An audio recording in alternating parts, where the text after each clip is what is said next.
खुश थी क्योंकि तय हो चुकी थी उसकी शादी, लेकिन कोई था जो चाहता था उसकी बर्बादी। ड्रिंक में नशे की दवाई मिलाकर किसी ने उसे बेहोश कराया।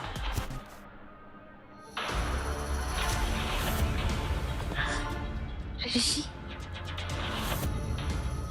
उसे महसूस हुआ कि ऋषि की उंगलियां उसके बालों में घूम रही है। ऋषि, शादी से पहले ये सब नहीं। कुछ देर बाद उसकी आंखें पूरी तरह से बंद हो गई और वो कब सो गई उसे पता ही नहीं चला। अगली सुबह नव्या का सर इतना भारी था कि उसकी उठने की हिम्मत नहीं हो रही थी। अगले ही पल फिर से डोरबेल की आवाज आई।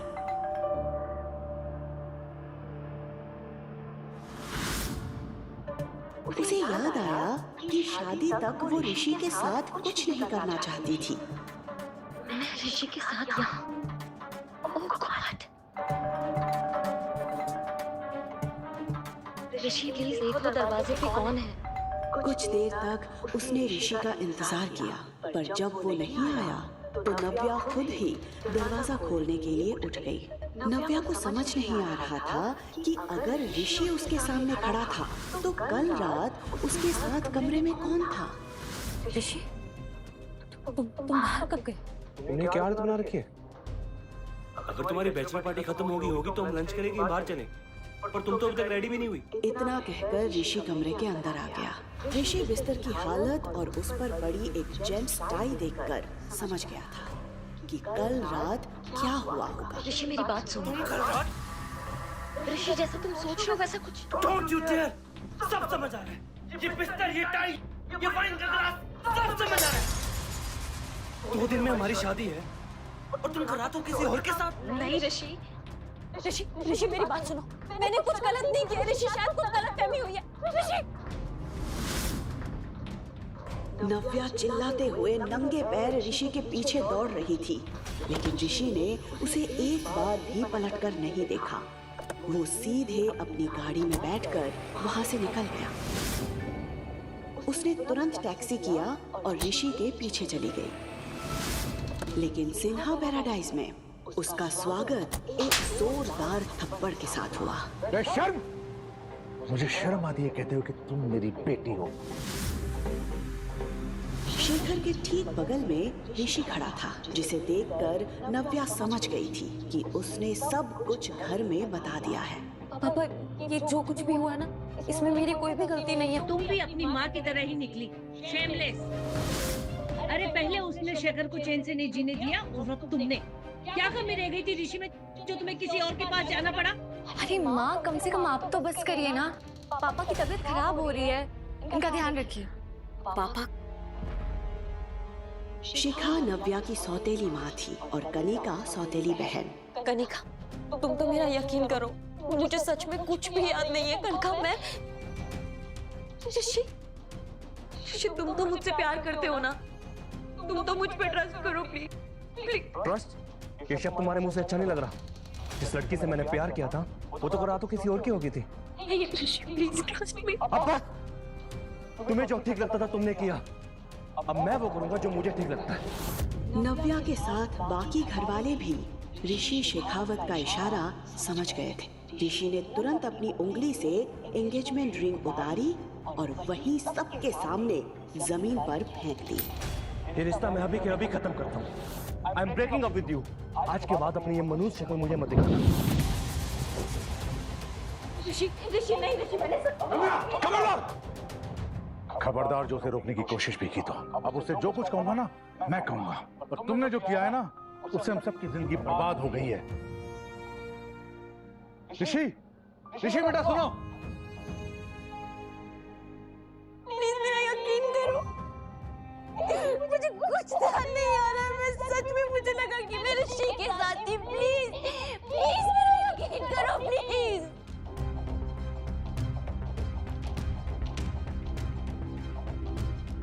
कनिका प्लीज, तुम तो मेरा यकीन करो प्लीज।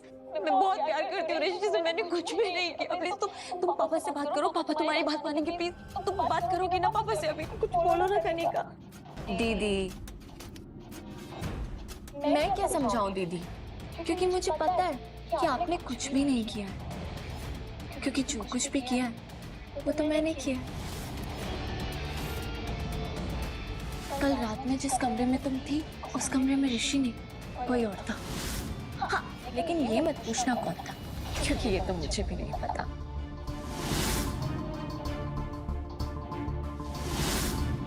और मैंने ये सब इसलिए किया क्योंकि अगर कोई ऋषि से शादी करेगा तो वो मैं होंगी। मैं ऐसा सोच भी कैसे सकती हूँ? मैं ऐसा सोच ही नहीं सकती, कर भी सकती हूँ। और देखो, मैंने ऋषि को तुमसे हमेशा हमेशा के लिए अलग कर दिया। अब वो जिंदगी भर कुंवारा रह जाएगा, लेकिन तुम्हारी तरफ दोबारा पलट के कभी नहीं देखेगा।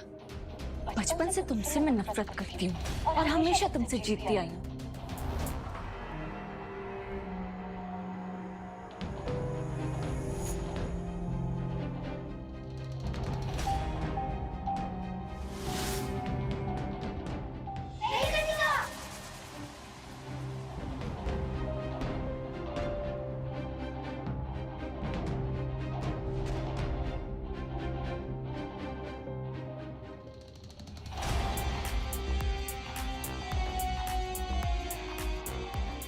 लेकिन इस बार जब ऋषि ने तुम्हें प्रपोज किया तो मुझे ऐसा लगा कि इस बार मैं हार जाऊंगी।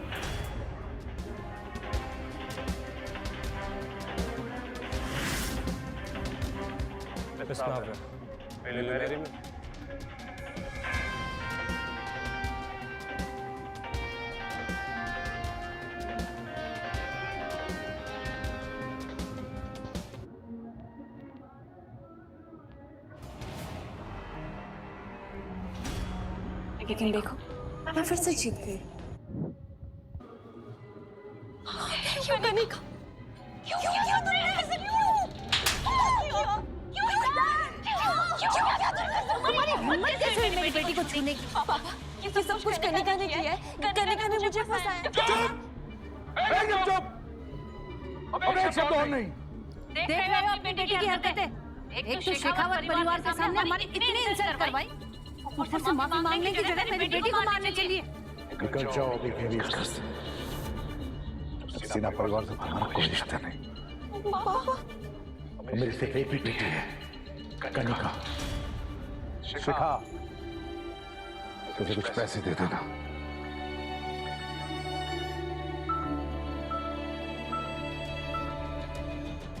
उसके पिता शेखर का फैसला उसे अंदर ही अंदर तोड़े जा रहा था।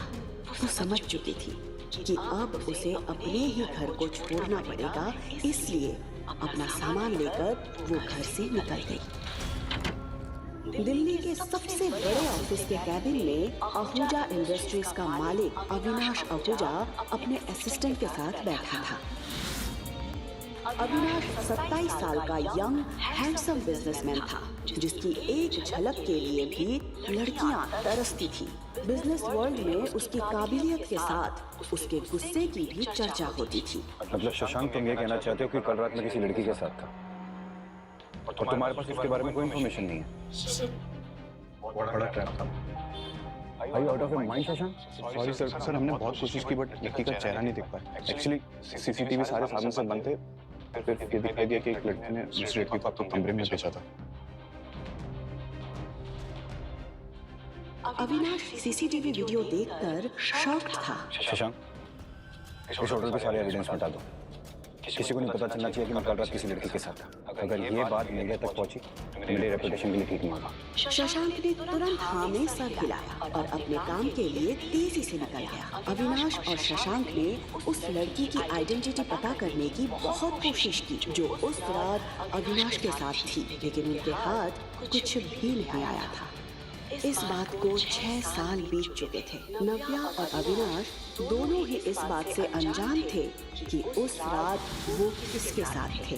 दोनों ही अपनी अपनी जिंदगी में आगे बढ़ चुके थे। 6 साल तक नव्या ने काफी परेशानियां झेली, पर उसके साथ एक ऐसी खुशी थी जिसने उसकी हर मुश्किल को आसान कर दिया था। उसने अब अकेले उस खुशी के साथ जीना सीख लिया था।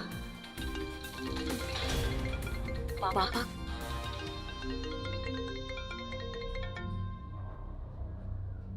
नव्या, तुम्हें चंडीगढ़ आना है। प्लीज जल्द से जल्द टिकट कराओ। पापा आप मुझे सच में बुला रही हैं? हाँ बेटा। पापा सच में मुझे घर बुला रहे हैं? Oh God! आखिर क्यों बुलाया था शेखर ने इतने सालों के बाद नव्या को वापस? कौन सा सहारा था नव्या के जीवन में? आखिर कब तक अविनाश और नव्या इस बात से अनजान रहेंगे कि उन दोनों ने ही उस रात होटल में रात बिताई थी? जानने के लिए सुनते रहिए द रिटर्न, सिर्फ पॉकेट FM पर।